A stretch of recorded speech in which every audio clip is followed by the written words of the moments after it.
Siempre empieza uno a hablar sin micrófono, como en mi caso. Hola a todas, hola a todos, bienvenidos a Quehaceres. Hoy es el último encuentro de este año en el cual hemos desarrollado un programa que pues se amplió a la red a partir del programa de público de arte contemporáneo que estamos haciendo en el museo hace un par de años y que nombramos Manual de Respuestas Incorrectas.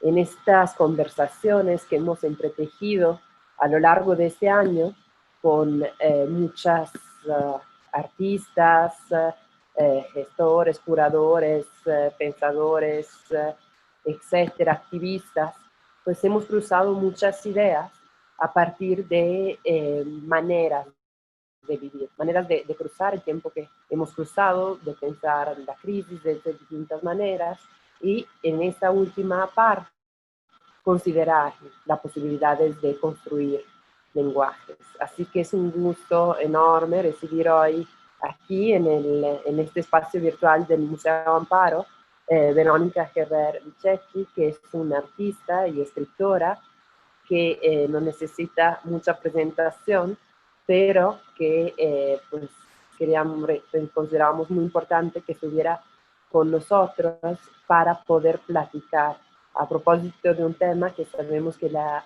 interesado y que nos parece crucial poner en la mesa de discusión en un momento en el cual estamos hiperinformados, hiperconectados, hablamos mucho, quizás más que nunca, pues pensar también la posibilidad del silencio como una forma que obviamente ha cruzado la práctica artística de Verónica, como ella ya nos mostrará en algunas de sus obras, pero que también puede considerarse ampliamente y obviamente también desde la práctica artística como una posibilidad de política.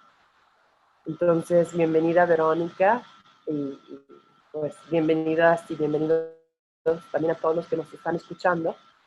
Quisiera en primera instancia recordarles que la charla es una charla absolutamente abierta, a pesar que la modalidad del en vivo a veces no favorezca, pues también se reciben con mucho gusto preguntas, comentarios o cualquier tipo de intervención que ustedes quieran hacer y nosotros podamos reportar a Verónica. Así que otra vez bienvenida. Gracias, Nina. Muchísimas gracias por invitarme. Fíjate que hacía mucho tiempo que no hablaba del silencio, que no pensaba directamente en el silencio y tu invitación me interesó mucho por eso, por regresar a un lugar que ubico casi como un principio. Incluso estuve pensando desde que me llegó tu invitación, que ubico el silencio como un principio de mi trabajo. Entonces quiero platicar un poco de eso para que después vayamos entrando hacia donde tú quieras que lo dirijamos. Voy a mostrar dos piezas nada más con las que creo que puedo delinear un poco estas ideas que me han atravesado sobre el silencio, y una más que es una pieza muy, muy inicial de cuando, y voy a compartir pantalla para comenzar a contarles. Son algunos ejercicios de dibujo, digamos, ¿no? Una de mis primeras piezas, todavía siendo estudiante de la Esmeralda, por ahí del 2004, más o menos, ¿no? O incluso menos, fue una de las piezas con las que cerré mis estudios, ¿no? Con las que me gradué, digamos, uno de los últimos proyectos que realicé. Y tenía ganas de enseñarlos porque ya casi nunca los muestro, estos dibujos como tal, en parte porque los considero todavía ejercicios en el sentido de que no cumplían, digamos, con una serie de estrategias que tuvieran al menos para mí una sintaxis que pudiera justificar su existencia, y ahora explico, me voy a dirigir hacia allá. Es decir, usé aleatoriamente los colores, en este caso, muy en un sentido compositivo casi. A lo mejor algunos están incluso al revés. Este está al revés, no sé por qué lo puse al revés. Es 180, imagínenlo en 180 grados. Y bueno, yo empecé pensando en el silencio, tengo que reconocer, desde un lugar más bien poético, ¿no? Desde ahí fue desde donde yo empecé a trabajar con la idea de silencio, es decir, ligado a la nada, al vacío, a la poesía, ¿no? Al lugar que tiene el silencio en la poesía, incluso como un momento dramático, ¿no? El silencio como ese momento dramático, pues en casi todas las manifestaciones artísticas lo podemos encontrar en ese sentido, ¿no? Entonces, bueno, yo lo empecé pensando así, y bueno, poco a poco comencé a entenderlo más bien como un revés del lenguaje al silencio, del lenguaje, un revés del lenguaje verbal. Y ahí fue que empecé a trabajar estos primeros ejercicios, más parecido a lo que después ya se convertiría en varias y distintas piezas alrededor del silencio que he ido haciendo, digamos, a lo largo de los años. Y acá yo había elegido, te digo, al azar los colores, había elegido al azar los textos, y lo que hago aquí es una especie de transcripción o traducción de la puntuación de esos textos, que eran todos poemas, a otro papel, y a partir de cada uno de esos puntos, puntos y coma, 2 puntos, punto final, punto y seguido, etcétera, nace una circunferencia. En este caso, en estos ejercicios, la circunferencia es absolutamente azarosa, el grosor de la línea también, el color también, y se crean estas especies de máquinas de silencio. Me gustaba pensarlas como si fueran una especie de máquinas de silencio. Y dependiendo del tipo de texto, también el tipo de máquina, ¿no? Por ejemplo, es un haiku de Li Bo, y por eso es tan sencillo, ¿no? Porque los haikus suelen tener poca puntuación, entonces son solo 2 elementos de puntuación, ¿no? Entonces, bueno, a partir de eso, esta noción poética del silencio, que sigue estando ahí, se empezó a convertir más bien en esa especie de revés, ese espacio negativo del lenguaje, a partir del cual yo podía tratar de dibujar desde el silencio como tal, que es la puntuación del texto, y eventualmente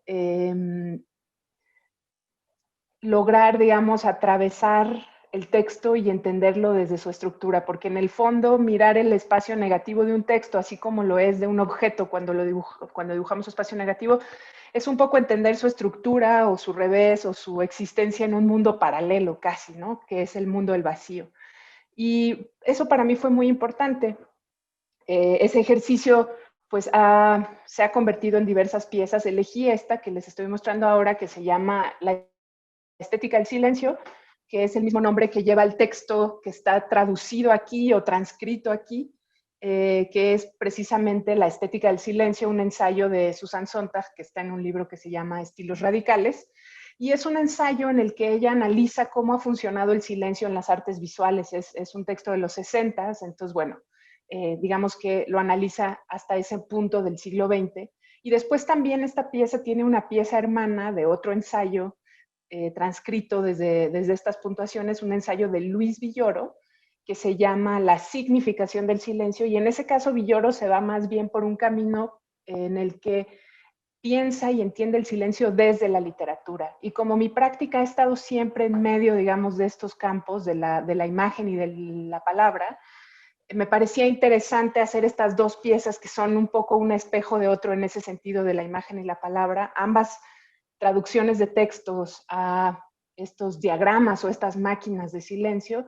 En el caso de la de Luis Villoro es papel blanco con grafito encima, y en el caso de esta de Susan Sontag es papel negro con toda la imaginería en blanco, ¿no? Como si fueran una negativa de la otra. Me interesaba hacer eso, aunque son piezas independientes, yo encuentro una intersección entre ellas en ese sentido, ¿no?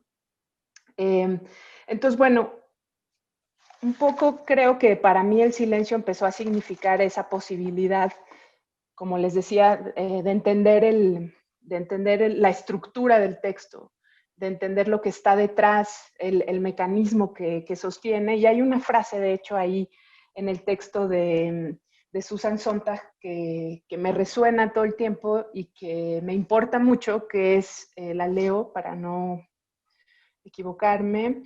Dice: sin la polaridad del silencio, todo el sistema del lenguaje fracasaría, ¿no? Si no hubiera esa polaridad del silencio frente a la noción de lenguaje o de sonido, no habría un sistema, ¿no? Todo el sistema fracasaría. Y a partir de un poco de esa idea, yo creo que yo ya intuía, llegué a esa frase después, pero creo que ya intuía esa posibilidad justo del silencio también como un modo de decir que no, o de un modo de posicionarme frente al modo en el que logos y los textos se acomodan en el mundo de la cultura, para decirlo de alguna manera, ¿no? Entonces, bueno, yo creo que a veces eso es lo que significa el silencio para mí, no siempre, pero a veces es un modo de decir que no.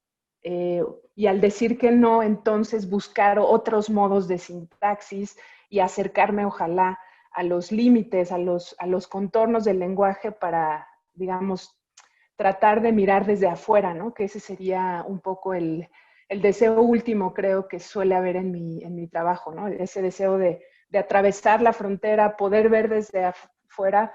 ¿Para qué? Para reconstruir, para reescribir, para repensar lo que existe en un modo que sea más, digamos, pertinente para nuestro presente, ¿no? Traer al presente un lenguaje que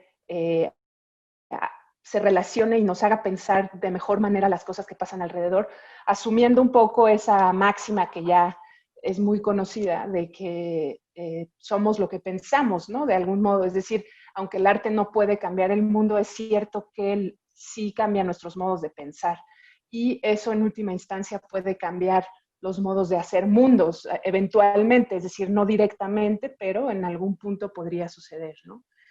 Entonces, bueno, al llevar también al límite del lenguaje, tratar de entender su estructura, etcétera, hay otra pieza en la que esa sintaxis y esa lógica se voltea. Bueno, primero les termino de mostrar esta de Susan Sontag. Aquí lo que ustedes están viendo son cada una de las páginas de este ensayo como si fuera un libro abierto y ahí se pueden ver los números de los capítulos. En este caso, a diferencia de los ejercicios originales, solo uso blanco y negro y cada tipo de puntuación tiene un tamaño, ¿no? Entonces, si el silencio es una coma, una coma es un silencio más breve que un punto y seguido, por tanto, el punto y seguido es un círculo más grande que la coma, ¿no? Entonces, bueno, empecé, digamos, a organizar con una serie de reglas absolutamente impuestas por mí los modos de hacer estas traducciones o estas transcripciones, ¿no? Y pues este es un ensayo muy lleno de puntuación y por eso se ve tan saturado. Cuando hay una intersección entre los halos de estos silencios, la dejo en este caso sin pintar y lo que no está intersecto queda con un blanco un poco más transparente, ¿no? Y eso ayuda a entender mejor esa estructura, casi como si viéramos en 3D el texto, ¿no? Y todo el texto, como pueden ver, viene conectándose, no sé si se ve la mano que tengo aquí, pero en el extremo derecho se ve una línea que viene de la página anterior y como de página a página se va conectando el texto como si fuera una red, ¿no? Un tejido que es también, como sabemos que podemos entender el texto, ¿no? Como un tejido, que de hecho la palabra texto viene de ahí, ¿no? De texere, que quiere decir tejido. La pieza incluye esta guía, ¿no? Cada vez que aparece la palabra silencio está también este circulito blanco que es de hecho una pegatina. Y después, cuando es coma, cuando es punto y coma, 2 puntos, 3 puntos suspensivos, punto y seguido y punto y aparte o punto final, ahí se ve cómo se van haciendo cada vez más grandes y esto que les contaba de las intersecciones. Y este es el libro original, la primera edición del libro donde está este ensayo. Yo hice la pieza a partir del ensayo en su idioma original. Esta es otra cosa que agregué después, ¿no? También pensar en usar los idiomas originales de los textos cuando fuera posible. Hay otra pieza que estoy haciendo y que va creciendo a lo largo del tiempo que se llama diagramas de silencio, como los ejercicios estos que les mostré hace rato a color, pero estos con las reglas que tienen estas otras piezas, que es una colección de poemas que se va sumando cada vez que me encuentro un poema de silencio, lo voy sumando y ahí sí, por ejemplo, todos son traducciones al español. Pero quería llegar a esta pieza, que es el otro proyecto que quería enseñarles, como para seguir pensando esta idea del silencio y sobre todo cómo se ha transformado en mi práctica y cómo la he estado repensando. Digamos que creo que el silencio también me interesa porque es un lugar desde el que se puede escuchar al otro o al otro. Y eso me parece importante, aprender a escuchar. Y por escuchar no solo me refiero a las personas de carne y hueso, sino también a los documentos del pasado, con los cuales trabajo mucho, o también a veces documentos no tan antiguos, pero mucho de mi trabajo atraviesa ejercicios de reescritura que quieren, digamos, que tienen como proceso retomar documentos y repensarlos, rehacerlos, reescribirlos, ¿no? Entonces, para poder hacer eso necesito ejercitar lo más posible la escucha, y desde el silencio, si yo me callo, si intento callarme como voz autoral lo más posible, aunque al final siempre está ahí mi voz también, pues es como pienso que puedo escuchar el archivo. Y en ese sentido, me parece que me di cuenta también que el silencio puede ser esta libertad poética, ¿no? O esta sensación liberadora de la escucha, pero también tiene su revés, que es que el silencio también puede ser producto de una opresión, siempre, ¿no? Y se le quita todo lo poético cuando eso sucede, ¿no? Y ahí, que es cuando, digamos, hablamos de silenciar y no de silencio, ¿no? Cuando el silencio es una opresión, hablamos de silenciar. Y pues me habían invitado a participar en una antología que se llama Tsunami, que editó Sexto Piso hace algunos años, un par de años, no sé. Y propuse esto que están viendo ustedes aquí, que también es una pieza que por fin la voy a mostrar por primera vez, espero en enero, en una exposición. No se había podido poner, o sea, no la había puesto en ninguna otra exposición, así que quien esté interesado la va a poder ver en el original. Me había encontrado un poema, bueno, no me lo encontré, más bien lo estuve buscando y me ayudaron a buscarlo y lo encontramos entre varias personas con este ejercicio que ahora es posible con las redes sociales, un poema de Simónides de Amorgos, que es del siglo VI antes de Cristo, que se llama Catálogo de las Mujeres, y que es una taxonomía de las mujeres relacionándolas con animales y denostándolas profundamente en todo sentido, como si uno, ser parecido a un animal fuera malo, que yo no estaría de acuerdo en eso, y dos, tomando las características de dichos animales para hablar mal y describir los peores comportamientos posibles de las mujeres, ¿no? Así que son 10 partes del poema. Elegí una traducción que ahora que deje de compartir pantalla les digo quién es el traductor, porque en este momento se me olvidó el nombre, pero es importante mencionarlo. Pero bueno, aquí elegí una traducción al español porque el poema original es en griego y la verdad es que no sé leer griego, no lo entiendo. Y lo mandé a imprimir en un papel muy fino, en un papel rosa espina de 250 gramos, lo más fino posible, en una imprenta antigua que está en Guadalajara, que se llama Impronta Casa Editora, que tienen una máquina de letter set, que son estas máquinas que ya no son de tipos móviles, sino con las máquinas que las letras se funden en plomo línea por línea, ¿no? Ya no es letra por letra, sino línea por línea. Y bueno, lo trabajé con ellos, me lo enviaron de vuelta y empecé a hacer esto de los círculos a partir de los silencios, pero con un cúter, con una navaja redonda, y en cada puntuación el centro del punto es el centro de la circunferencia para cortar, del mismo modo que en los otros casos era para dibujar.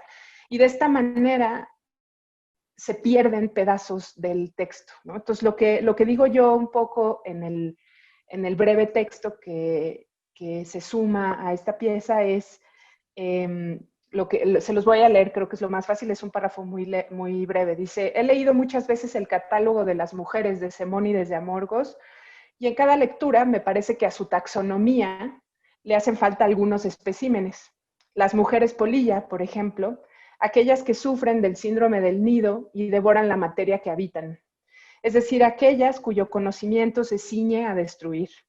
Decidí carcomer este texto, probablemente el poema misógino más antiguo que conocemos en la historia occidental, tomando los signos de puntuación como centro de cada circunferencia cortada. La reescritura de las mujeres polilla empieza entonces en su propia casa. ¿Cuál es esa casa a la que me refiero, al silencio, ¿no? Porque las mujeres, digamos, en toda la historia occidental y supongo que también, digo, en este caso el silencio funciona como una opresión, las mujeres están silenciadas, pero lo que intento hacer al usar el silencio como un modo de apolillar este texto, de carcomer este texto, es revertir esa función silenciadora del silencio, ¿no? O opresiva del silencio como un modo de resistencia de alguna manera. Y desde el silencio es que empezamos las mujeres polilla, a carcomer todo ese texto alrededor y generar un texto más bien ilegible, con una sintaxis que no tiene sentido para nuestro idioma y que muestra, aquí el registro está tomado, digamos, capa por capa, ¿no? Vamos quitando cada poema, y eso también genera una sensación particular como casi de sedimento, ¿no? De cómo caminan entre las páginas de este poema, que en realidad este poema originalmente se debe haber escrito en piedra, ¿no? Y, y esto es un poco lo que sucede. Es exactamente la misma estrategia de del otro ensayo que acabo de enseñar, pero aquí funciona distinto, tiene otro contexto, digamos, y el simple corte lo cambia. Y se pueden ver en algunas páginas, se pueden empezar a ver el fondo, ¿no? Y bueno, son así, digamos, se ven todas. En realidad, cada página se ve así. Y la pieza, como la estoy mostrando ahora, es como la pieza se presenta en publicaciones, es decir, como aparece en esta antología que se llama Tsunami, que editó Gabriela Jauregui, que son textos sobre mujeres y escritura, ¿no? Pero cuando es, digamos, para exposición, se ve cada página separada una de la otra, todas al mismo tiempo, con el fondo de madera del enmarcado, ¿no? Un fondo de, no sé qué madera sea, pero también se siente este apolillamiento porque podemos ver la madera a través del papel, ¿no? Y déjame ver si hay algo más en mis notas. Pero bueno, pues básicamente creo que eso es lo que yo quería mostrar y proponer, que en una última instancia el silencio es esta arma de varios filos y depende cómo lo uses o cómo es usado para pensarlo, y que lo que creo que me interesa es cómo el silencio puede cambiar la sintaxis del texto, es decir, la lectura que damos del texto, y ahí creo que al cambiar las lecturas, al cambiar las perspectivas, hay un ejercicio político, digamos, en algún sentido, ¿no? Y sobre todo encontrar modos de reescribir lo que ya está escrito para pensarlo en el presente. Y eso sería lo que quería mostrarles como para empezar la charla. Voy a dejar de compartir. Y pues eso. Estamos. En principio, muchísimas gracias, Verónica, por compartirnos tu trabajo. Y pues hay algunas preguntas con las cuales yo empezaría a detonar la conversación contigo respecto a lo que nos contaste, pero también pues repito la invitación para que cualquier duda, comentario, pregunta por allá se pueda formular y en el Facebook como comentario y nosotros podamos leerlas a Verónica. Y pues Sí, así sería tener una... genial que dejen preguntas. Ojalá se animen a quien sea que esté escuchando. Que gracias, por cierto, por escuchar. Sí, esto está bueno, porque de estos tiempos pandémicos sí es más difícil tener una interlocución más abierta, ¿no? En estos medios. Yo, en principio, ya vi que llegó una pregunta, que alguien se animó, pero empezamos un momento mientras me la mandan a pensar una cosa, ¿no? Nomás para empezar con algo que ya nos estuviste contando, pero me llama mucho la atención.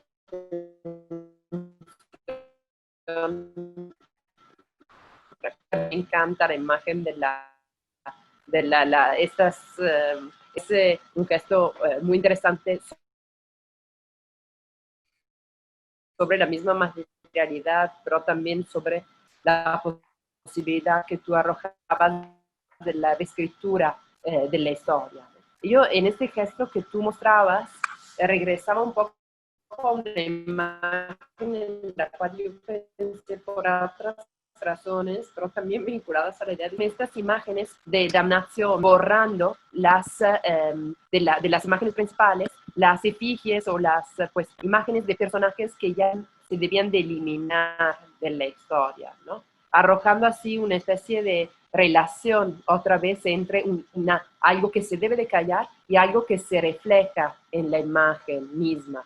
Y este acto de quitar de las mujeres de alguna manera me recordaba esto, ¿no? Como algo que elimina una parte, que la carcome, pero al no estar, deja esta traza que hace todavía más evidente, ¿no? Esta operación, de alguna manera. Entonces, una de las preguntas que yo te quería hacerte con esta traducción que tú andas construyendo, ¿no? A partir de esta reflexión del silencio que se traslada al mundo de la imagen. Y quería preguntarte, ¿desde qué conceptos, ¿no? operas esto? Si este silencio he pensado como la necesidad de omitir, la necesidad de crear un vacío, la necesidad de pensar una ausencia, o qué otros conceptos, ¿no? vas pensando respecto de eso.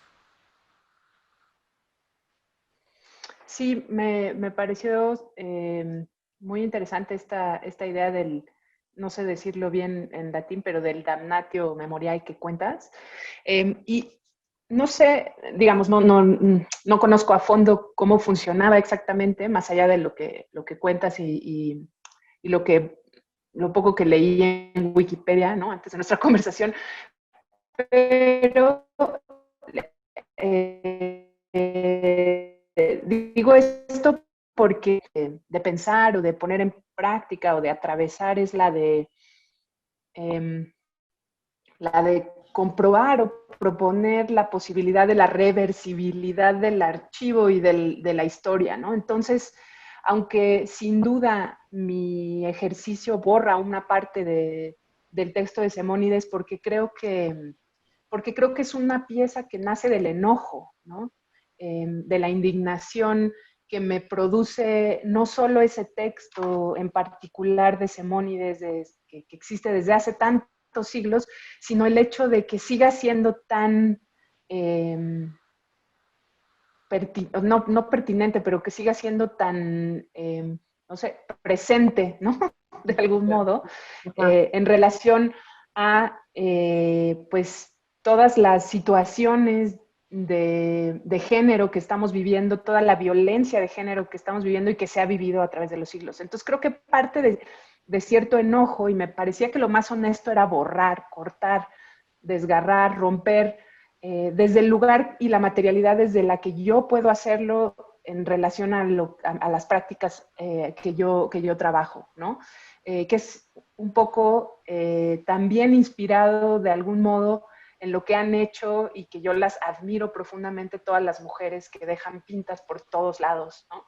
En todas las ciudades de la República. Creo que esa rabia y esa fuerza es la que está contagiada aquí de un modo mucho más sutil y muy distinto, ¿no? Me encantaría cambiar y ser más bien la que hace las pintas, pero esta es la que soy yo, ¿no?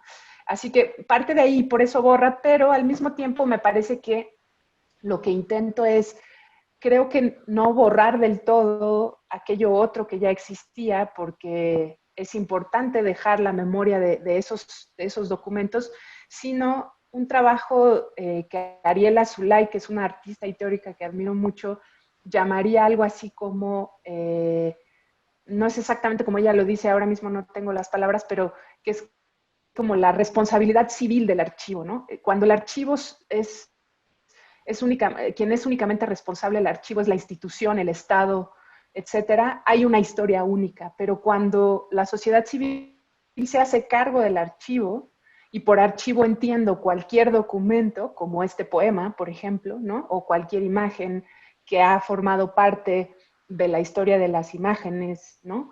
O de la historia del texto y la literatura, cuando, digamos, cuando como parte de una sociedad, nos hacemos cargo de ese archivo y lo reescribimos, entonces podemos pensar en una especie de reversibilidad de la historia en el sentido de que al contar otras historias de ese mismo archivo, estamos multiplicando las posibilidades de lectura y dándonos cuenta de que no hay un solo modo de entender este documento, de pensarlo en el presente y de cuestionarlo en el presente. Entonces, no pienso que haya que destruirlo como tal, sino que este ejercicio de borrarlo, porque el poema sigue existiendo, aunque yo lo haya borrado en esta versión, digamos, ¿no? Es más bien para repensarlo, pues sí, para redimensionarlo de alguna manera, y así en general con todos los documentos que utilizo en mi trabajo, ese es un poco lo que está detrás, ¿no? Esta idea de que es posible contar otras historias y no una historia única. Creo que esa es una de las cosas que más me interesan y una de las estrategias, un poco tratando de contestar a lo que me preguntabas, espero estar contestando, como eso es un poco el concepto principal que me interesa, ¿no? Esa posibilidad de hacer reversible lo que parece absolutamente fijo y ya Sí, me parece, me inamovible. parece que es muy elocuente la forma en la cual nos lo platicas y ahora pues pensaban, ¿no? También igual en los monumentos o hasta en el hecho de remover los documentos, o sea, de reescribirlo o de removerlo y de lo que se queda, ¿no? Por ejemplo, el pedestal, ya qué significa esa ausencia, ¿no? Ese Claro. vacío que se va creando. Me gustó mucho pensarlo también desde ahí, como nos estuviste contando. Te leo una pregunta. Hay tres preguntas que llegaron, así que si gusta las vamos intercalando con algunas cosas que apuntamos entre tú y yo y las que vamos Perfecto. recibiendo, ¿no? Hay una persona que se llama Mar Eloes y te pregunta, hola Verónica, buenas noches. Por lo que explicas, entiendo que el silencio es un vacío lógico cuando le das un sentido al traducirlo a la imagen o texto. Pero esto me hace pensar, ¿cómo transforma la escucha en una actividad consciente? ¿La puedes volver a leer, Claro, por no favor? es nada fácil. Yo Sí, también no, estoy no, intentando. está muy buena, pero necesito Es muy buena, muy buena. para pensarla. Sí, sí, sí. Dice, hola Verónica, buenas noches. Por lo que explicas, entiendo que el silencio es un vacío lógico cuando le das un sentido al traducirlo a la imagen o texto. Pero esto me hace pensar cómo transformas la escucha en una actividad consciente. Ahora te la mando también por el chat aquí para que tú Sí, lo tengas en la bueno, vista. no, Yo te las leo y te las ¿sabes mando. quién pregunta? No, Emar Eloes. Mar, ok. Gracias por tu pregunta, Mar. Supongo que estás ahí del otro lado de la pantalla escuchando. Muchísimas gracias por tu pregunta. Me quedo pensando, voy a intentar responder lo que pienso ahora mismo, pero creo que este es el tipo de pregunta que me quedo pensando varios días y la mejor respuesta la voy a encontrar cuando esto ya, cuando ya no sea posible dar la respuesta, ahí es cuando la voy a encontrar seguramente. Pero bueno, no estoy segura de que el silencio sea un vacío lógico, es decir, sí lo es, pero un poco creo que desde ese vacío lógico se puede quebrar la sintaxis, o al menos esa es la búsqueda que yo he estado haciendo, y al quebrar esa sintaxis original o unívoca, entonces se generan otras sintaxis, ¿no?, posibles. Pero tu pregunta no es esa, tu pregunta es cómo transformar la escucha en una actividad consciente, y yo creo que esa es la pregunta, digamos, del millón, ¿no? Me resulta más fácil, debo reconocer, hacer una escucha a través de un documento porque la escucha frente a un documento es la lectura. Creo que el ejercicio de la lectura es un ejercicio de escucha, de algún modo. Ahora, lo hacemos consciente porque decimos, bueno, me voy a poner a leer, ¿no? Y entonces abres un libro y te pones a leer, o un cómic, o lo que sea que abras, y ahí hay como cierta conciencia de la escucha, pero es cierto que nos estamos distrayendo todo el tiempo y esa lectura además está por suerte, diría yo, contaminada de todas las cosas que traemos en la cabeza en ese momento y otras que se activan, que están así como en el fondo de la cabeza. Y todo eso va moldeando el modo en que entendemos un texto. Por eso es tan interesante leer muchas veces el mismo texto en distintos momentos de la vida o en el mismo momento, ¿no? Porque encontramos muchísimas cosas que no veíamos o directamente los entendemos muy distinto, ¿no? Probablemente voy a entender distinto este poema de Simónides, por poner un ejemplo, aunque creo que no tanto con este poema en particular, pero me ha pasado con El Principito, por ejemplo, ¿no? Que es un libro muy importante para mí y que creo que atraviesa mi práctica también de modos muy, pues, para mí muy, muy evidentes, a veces tal vez demasiado, y que también está atravesado por el silencio, ¿no?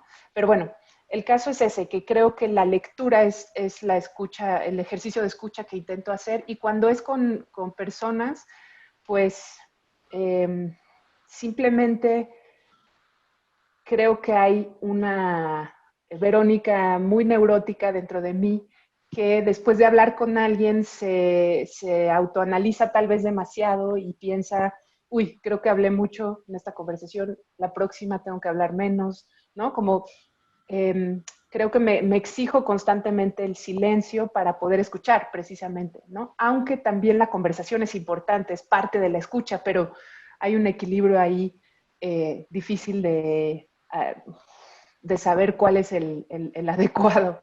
Entonces, bueno, espero sirva lo que te respondo. No sé si ibas por ahí, pero muchas gracias por la pregunta y me quedo pensando en ella de todas maneras.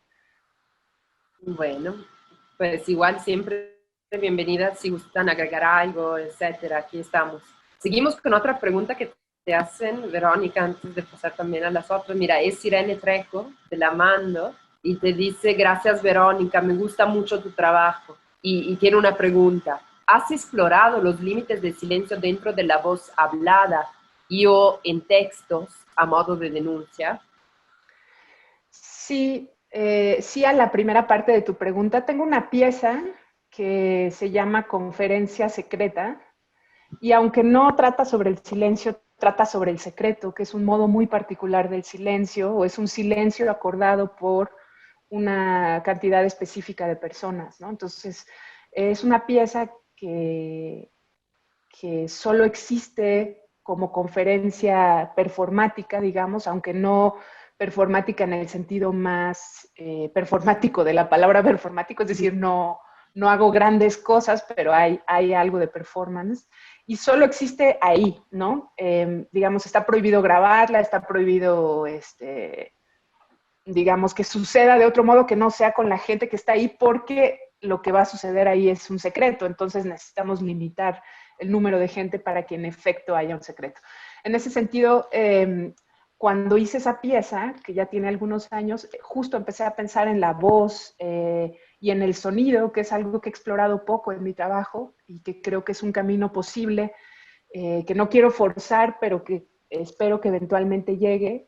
He pensado en la voz, pero también desde el dibujo. Por ahí tengo algunas piezas en mi página web que son unos poemas, unos murales, perdón, no son poemas, son unos murales que ahora se me olvidó el nombre estoy muy mal con los nombres, pero ahora les digo cómo se llaman. Y ahí también hay ciertas reflexiones sobre la relación entre voz, escritura, etcétera. Se llaman ecuaciones.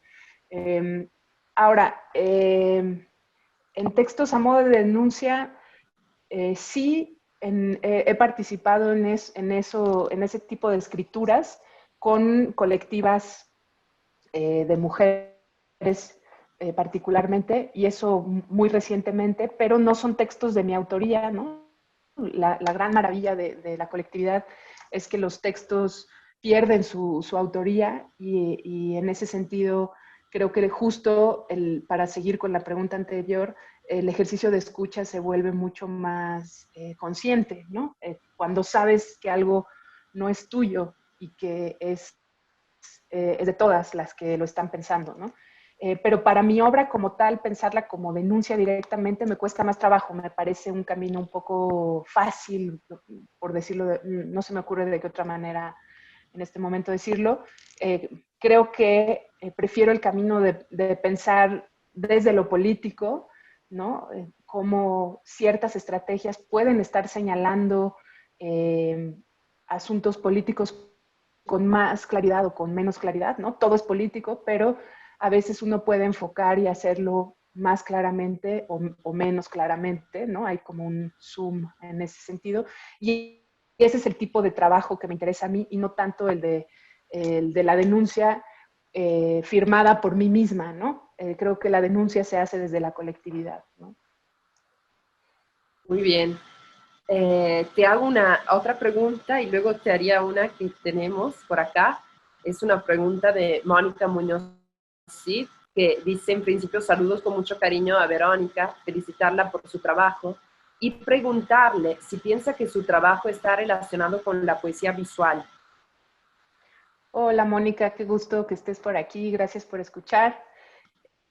También te mando saludos con mucho cariño. Y sí, yo creo que hay mucha relación digamos, todas las corrientes que están ahí en intersección de la poesía. Yo creo que uno de los géneros donde podemos detectar mayor experimentalidad en la literatura es precisamente en la poesía y particularmente en la poesía visual, en la poesía concreta. Hay otro gran universo que es el de la poesía experimental como tal. En fin, hay como muchos modos de referirse a ella y creo que todos esos modos efectivamente son parte de la genealogía a la que yo quisiera arrimarme, ¿no? Como que uno se va arrimando a las genealogías artísticas con las que siente mayor afinidad y sin duda la poesía visual está entre ellas. Uh-huh. Muy bien, pues seguiría un momento, Verónica, pensando algunas de las cosas que nos hemos dicho y luego seguiría porque hay más preguntas, ¿no? Y qué bueno que todo el mundo, que muchos tengan curiosidad, ¿no? Me parece muy, muy interesante. Pero no quisiera dejar ir algunos hilos que tú estabas explicándonos muy precisamente en ciertos pasajes de tu presentación. Y quería un poco preguntarte más en general, ¿no? En esta relación entre historias y silencio, ¿cómo la observabas, cómo la usabas en tu escritura o en, en general, ¿no? No solo el silencio, sino todos estos tipos de silencios que suceden. Y lo pensaba en relación a lo que tú misma estabas mencionando, o sea, de cómo la historia hegemónica ha silenciado muchas voces, ha silenciado muchos relatos, y a pesar que haya habido también muchos intentos, la contrahistoria sigue silenciando muchas voces, ¿no?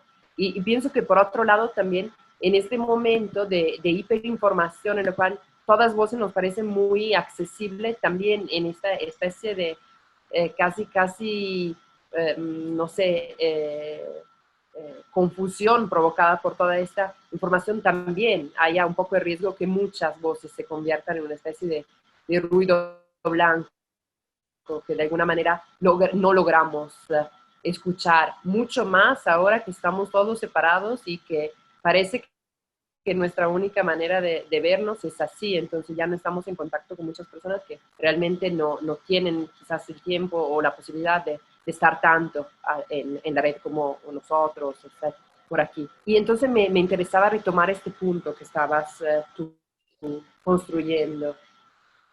Sí, de esto último que dices, quería decir también que además de esa especie de ruido blanco que se hace en la superposición de voces y que uno ya no tiene tiempo de leer todo lo que sucede, lo que se dice y incluso todos los problemas del mundo, ¿no? Se nos pasan por alto de un modo aterrador, me parece.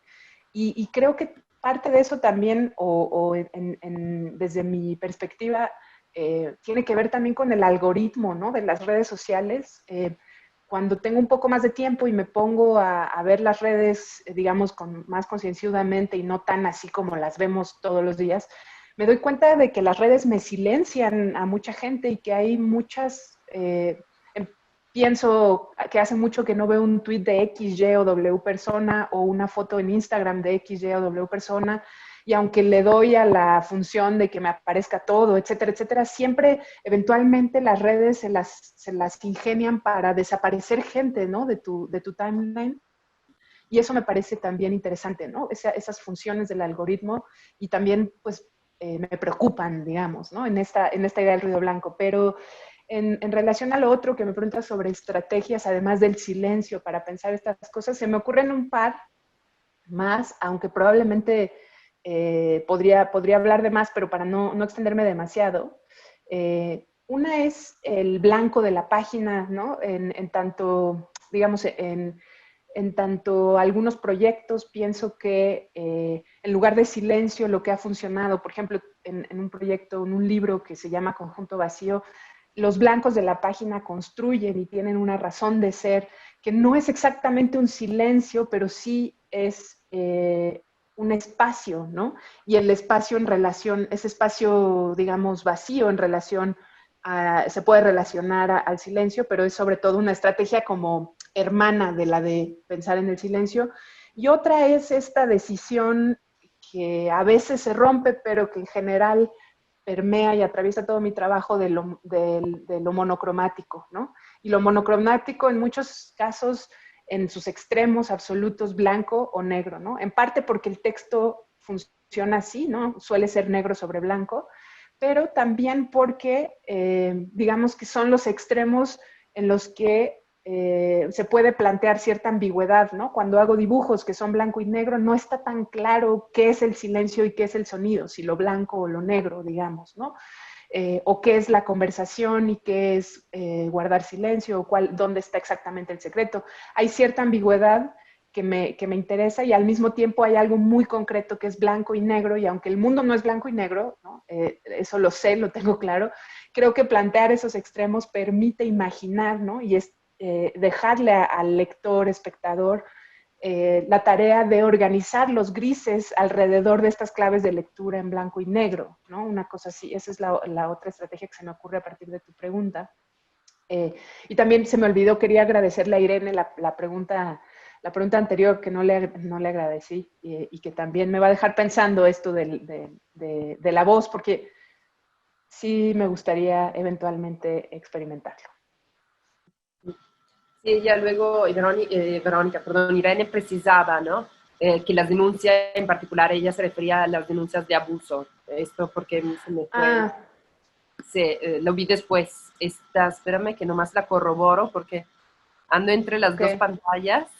A los señalamientos se refería o algo así. Sí, sí, denuncias de abuso, sí, dice. Ya. No, pues yo nunca he hecho un señalamiento. No, nunca he tenido el valor de hacerlo. No porque no tenga señalamientos que hacer. Yo creo que todas las mujeres tenemos, pero nunca he tenido el valor de hacerlo, pero he intentado apoyar todos los que he podido y en principio los apoyo, digamos, ¿no? Bueno, hay otra pregunta. Pasamos a leerte un par de preguntas que están por aquí en la red y te la mando de una vez para que tú también la tengas. Y es una pregunta que hace Barlovento San Juan y pregunta: hola Verónica, he estado muy interesada en el silencio como categoría lingüística, más allá de una ausencia de significado o de sus usos pragmáticos. Me llama la atención tu comentario sobre la ruptura de la sintaxis. ¿Podrías ahondar en ello? Ok, muchas gracias por la pregunta. La voy a responder rápido porque siento que para ahondar mucho más tendría tal vez que elaborar más. Pero en principio, en este caso particular de lo que preparé para esta charla, me refería a que en las dos piezas que les mostré, ¿no? Tanto la estética del silencio como las mujeres polilla, al trasladarme a leer desde el silencio el texto, transcribirlo o traducirlo desde el silencio, se rompe la sintaxis en el sentido de que en el caso de Sontag el texto desaparece por completo y lo único que tenemos es aquella estructura es como digamos, si fuera un video que alguien está leyendo el texto entero, nos quedaríamos con las partes en las que la persona hizo el silencio de los signos de puntuación, ¿no? Y quitaríamos todas las frases y tendríamos un video de alguien haciendo todo el tiempo esto, ¿no? Y creo que ahí hay una ruptura de sintaxis en algún sentido, es decir, no soy lingüista, también lo aclaro, pero me parece que ahí hay una ruptura. Y en el caso de o al menos eso busco, ¿no? Y en el caso de Simónides, de las mujeres polilla, pues el carcomido hace que tú ya no puedas leer la oración original, sino que se te trasvasa con las oraciones de las páginas detrás cuando accedes, digamos, a la pieza en un libro, o si la ves, digamos, en original, simplemente se corta, las palabras quedan incompletas y se pierde buena parte del sentido del texto y a veces casi completamente. Entonces te quedan frases incompletas. Voy a tratar de leer muy rápidamente alguna, nada más como para mostrar a qué me refiero. Entonces, no sé, por ejemplo, voy a agarrar el número 3 y dice, en sus costumbres, dioses de parece, al pel, hombre, es rara, cuelga, se la dielante por no saber todas mal jamás. Todo lo mira con hambre, dio esquerrete, y con tanto mirar siempre se confrituca, cuando no ve algún loco, etcétera, ¿no? Entonces se pierde por completo la sintaxis del poema original de Simónides. En ese caso lo leí con las páginas trasvasadas, digamos, ¿no? Una sobre otra.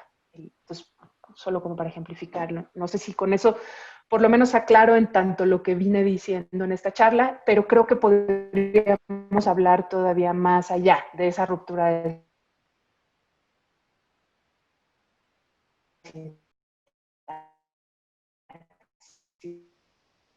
en otros sentidos, ¿no? Mi querida, dice Chema Morán Aburto, nos preguntas, buenas noches, me encantó su trabajo, gracias por compartir. Creo que esta pregunta nos va a regresar a esta idea de la escucha. Y dice, pregunta si el proceso de silenciar lo ha utilizado para señalar este poema misógino. Y por ende, asumo que la perpetuación de estas formas de pensamiento hasta la actualidad, ¿cómo utilizaría usted dentro de su práctica el silencio? Que como comenta, es puede escuchar al otro para dejar de un lado la perpetuación de la opresión, silenciar y dar paso a la posibilidad de diálogo. Bueno, no es cierto que hay un cierto ejercicio de opresión en la pieza de las mujeres polilla, pero no hay un silenciamiento total, ¿no? El texto sigue ahí hablando, se asume su existencia, no hay un borrado definitivo, un poco como lo que decía Nina de que queda la base, ¿no? Queda la base con el nombre, sabemos que algo hubo allí, pero lo que importa es esa ruptura, ¿no?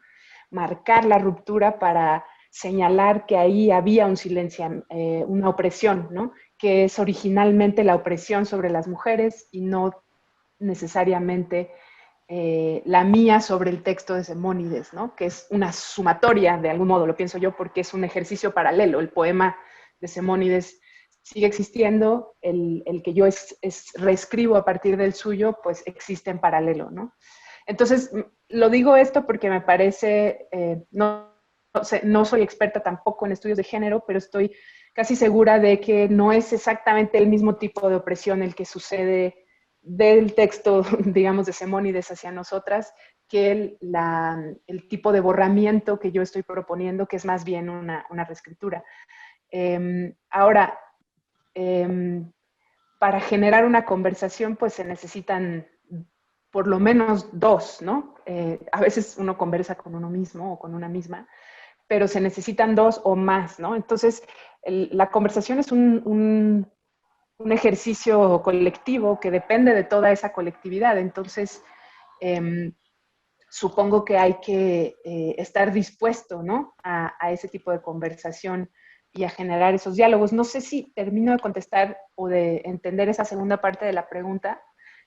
También en parte porque no sé si mi internet está medio mal y se me trabó lo que decía Nina, pero no sé si puedas leer la última parte, Nina, nada más para ver si estoy respondiendo bien o ya me fui por las ramas. Claro, claro, no, y allí también está en el chat, si quieres verlo, y lo releo perfecto, para que todo lo tengamos presente, de toda manera lo releo, ¿no? Y dice, ¿cómo utilizaría usted dentro de su práctica artística el silencio, que como comenta, es un lugar desde donde se puede escuchar al otro, para dejar de lado la perpetuación de la opresión, silenciar y dar paso a la posibilidad del diálogo. Pregunta Ya. Chema.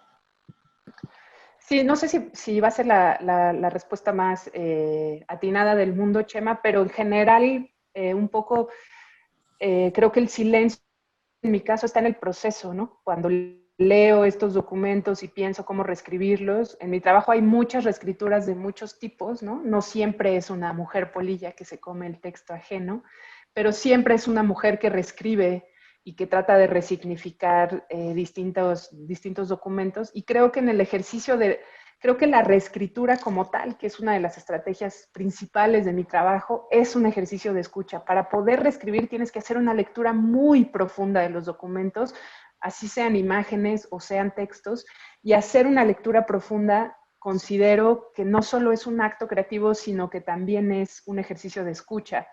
Y el diálogo se construye, en este caso, la mayor parte de las veces dialogo con documentos hechos por autoras y autores muertos, ¿no? Que ya están muertos, entonces no hay un diálogo real persona a persona, pero estoy dialogando con su escritura, por un lado, y también hay otros trabajos en los que he dialogado con personas vivas, y bueno, pues ahí es ese ejercicio que decía yo al principio de la conversación, que la conversación depende mucho del lugar en el que se sienta y se dispone cada persona para generar ese espacio de esa red, ¿no? O ese tejido que es la conversación, ¿no? Mira, y regresando a algo que habíamos un poco platicado entre las dos en un intercambio de correo, me parece que viene al propósito una observación que hace Rodolfo García Cruz respecto a una cosa que estabas diciendo antes, sobre las palabras entrecortadas y otras posibilidades. Dice, en el inicio de Quijote hay unos poemas dedicatorios, creo, a Rocinante, que tienen palabras cortadas. El boquirrú en lugar del boquirrubio, por ejemplo.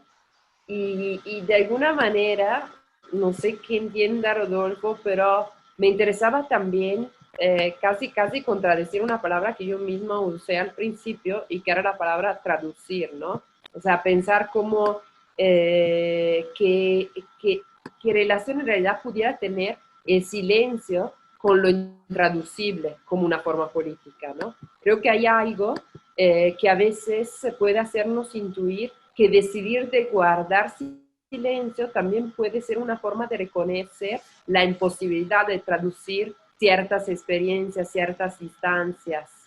¿Tú cómo ves este punto? ¿Cómo piensas que ya lo estuviste un poco trazando a lo largo de la plática, pero me gustaría saberlo aún más, ¿no? ¿Cómo piensas que este silencio sea una forma política también de este intraducible?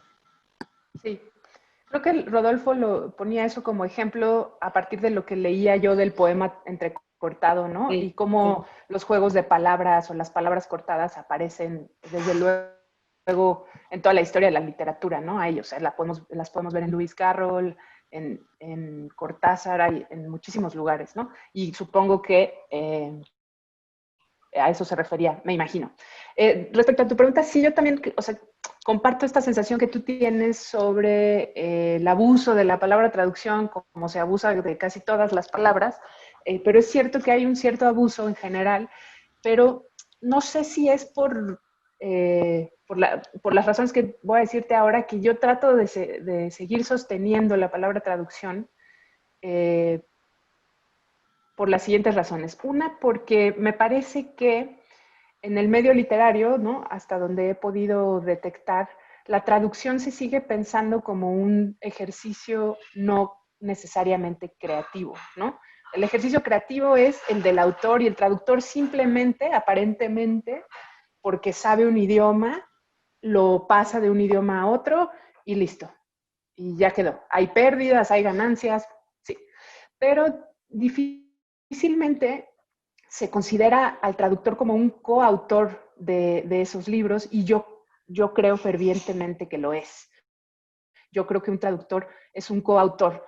y he intentado, con las traducciones que he tenido la suerte de que se hagan de algunos de mis textos, de mantener esa posición de que la autora de X texto en inglés es Christina McSweeney, ¿no? Y no yo, la autora es ella, ¿no?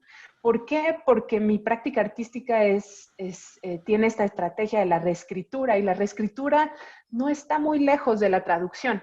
Digamos que la reescritura es una traducción mucho más libre e irrespetuosa del texto, y tal vez la traducción mantiene, por llamarlo de algún modo, tampoco me encanta la idea de usar la palabra respeto, pero digamos que es más irreverente la reescritura que la traducción, pero en ambos casos creo que hay un ejercicio creativo, y tal vez por eso yo sigo usando la palabra traducción, a pesar de que es verdad que se la usa demasiado, un poco por defender ese lugar lo más posible del traductor, porque en algún punto me asumo como una especie de traductora, ¿no? Aunque no lo soy en términos de una traducción de idioma a idioma, sí de estos traslapes o reescrituras de imagen a texto, texto a imagen, imagen a imagen o lo que sea, ¿no?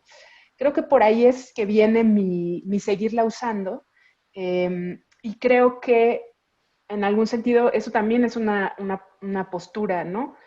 Considerar eso como un acto creativo, la traducción. Pero creo que viene por cómo me atraviesan mis experiencias con el medio literario, que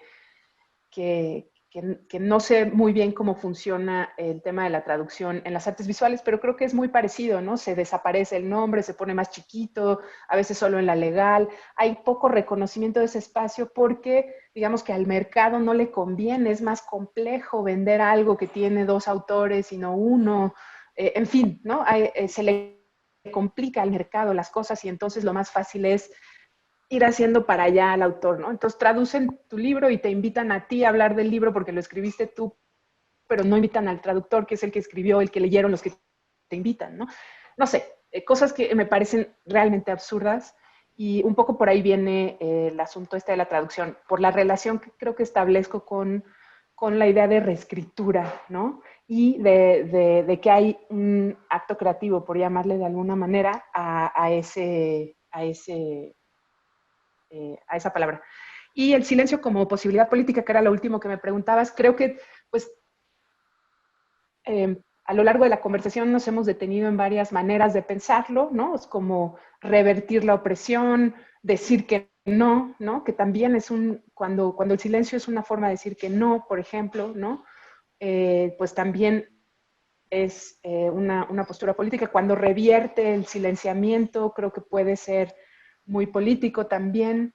Y creo que hubo algunos otros que pasamos por ahí que ahora mismo no recuerdo, pero por lo pronto creo que no se me ocurre algún otro que sumar, más que recapitular esos que fueron saliendo en nuestra conversación, ¿no? No, te agradezco mucho tu respuesta porque además nos hace pensar aún más, ¿no? En otras formas de silenciar la escritura, ¿no? Y de silenciar personas que son operativas en el relato y que sí, pues no reconocemos.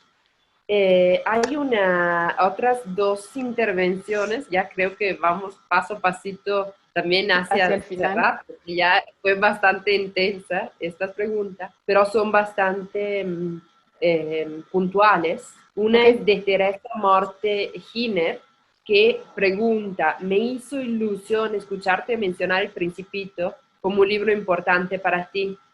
¿Será que hay exceso de ruido en mercadotecnia en torno a él y por eso mucha gente dejó de tomarlo en serio? Puede ser, sí, también me lo he preguntado, pero sí, no, para mí es un libro así medular. Y de hecho estoy esperando el momento de podérselo comprar a mi sobrina cuando ya tenga una edad en la que lo pueda, que se pueda concentrar y le pueda interesar, ¿no? Pero sí, o sea, no estoy tan al tanto. Yo creo que sigue siendo un bestseller, no sé, o sea, se sigue editando, ¿no? Pero sí. Supongo que hay mucha laraca alrededor, hay mucha mercadotecnia, que eso pasa con muchos libros y también con la obra de muchos artistas, como la de Frida Kahlo, por ejemplo, ¿no? Que de tanto repetirla y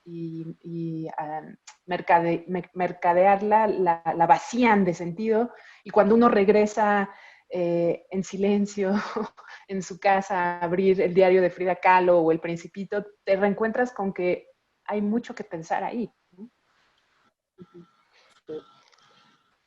Te vamos dejándonos con un par de observaciones.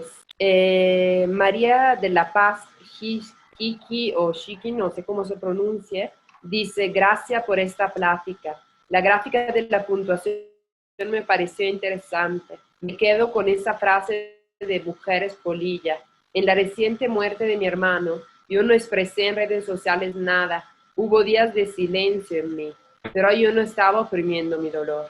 Creo que quise escucharme en silencio, vivir mi duelo en silencio nada más. Y me interesó la plática cuando vi la palabra silencio. Gracias. Un abrazo, María. Gracias. Y Sí, el silencio también es un modo de escucharse a una misma, ¿no? Eso me gusta mucho lo que dice María, es verdad. sí.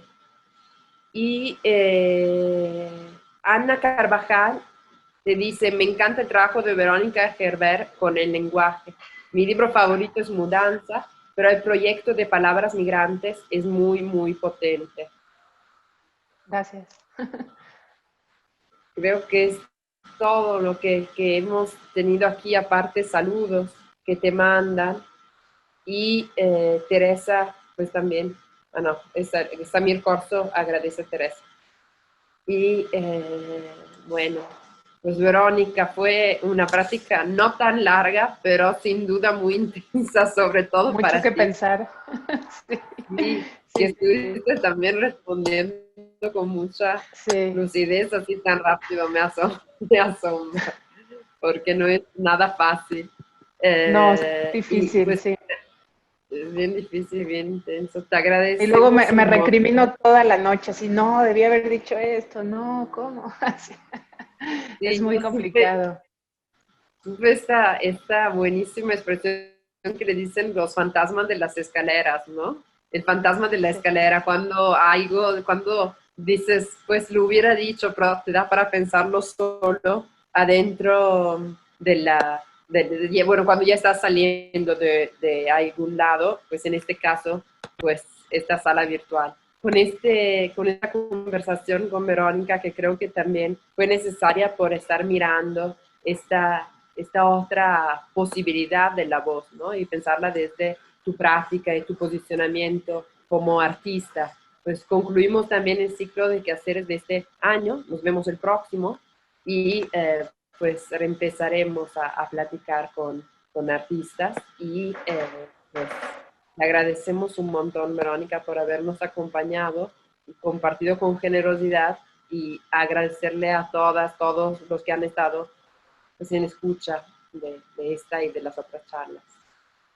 no, muchísimas gracias, Nina, por la invitación. Lo disfruté mucho. También al Museo Amparo, que es un museo al que le tengo tanto, tanto cariño, por muy buenas experiencias siempre. Y a todos los que estuvieron escuchando también, gracias por conectarse, por estar acá, por sus preguntas. Y me las llevo todas para seguirlas pensando. Bueno, mil gracias y un abrazo Gracias. a todos.